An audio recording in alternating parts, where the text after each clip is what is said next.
Hello, this is your boy Miguel for the Mode Mechanic 757, working on the 5.7. Any Dodges that have, Chrysler that have the 5.7, this is how you bleed it. You take a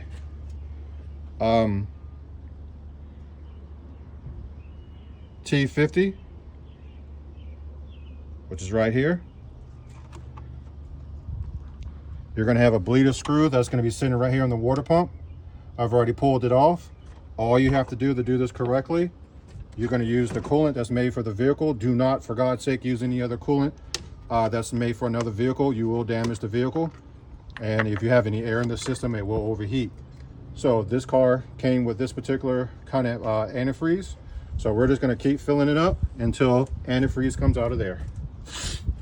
It's plain and simple. It's nothing complicated. This is a huge engine, so it's going to take a while for it to fill all the way up.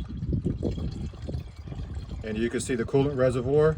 You can actually see me pouring it in, and all it's doing is going around into the engine. And you can see the coolant sitting right there. So I'm going to keep on going until it comes out right there.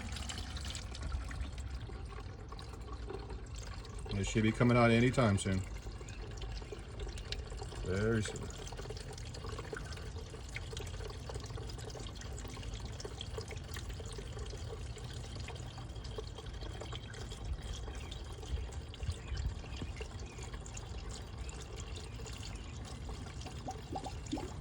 You can hear the gurgling.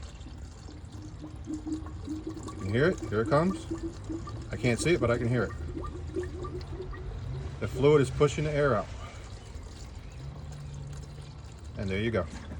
That's how you bleed at 5.7. There's nothing, no rocket scientist or anything about it. The other way, if you do not know how to bleed a coolant system correctly, you jack both of the tires up completely in the air on both sides. Get the front of the car higher up off the ground, and you can do the exact same thing. Turn the car on, take the radiator cap off, and let it run for 10 to 15 minutes with the heat on full blast, and that is a universal way of doing it. But we're not here for universal. But if you had to do that and this bleeder screw was messed up or whatever, you have to do what you have to do. So all I do is gonna just put it back on. The bleeding procedure is done.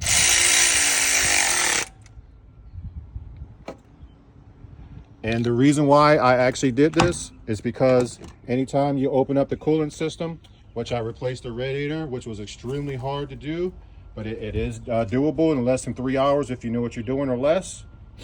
And that is how you bleed the coolant system. And all I'm going to do is top this off, turn on the heat on the car, and let it run. And the bleeding procedure is completely done. This is any on the Chargers or the Hemis 5.7s. If you like this video, please like, subscribe, and share. Thank you.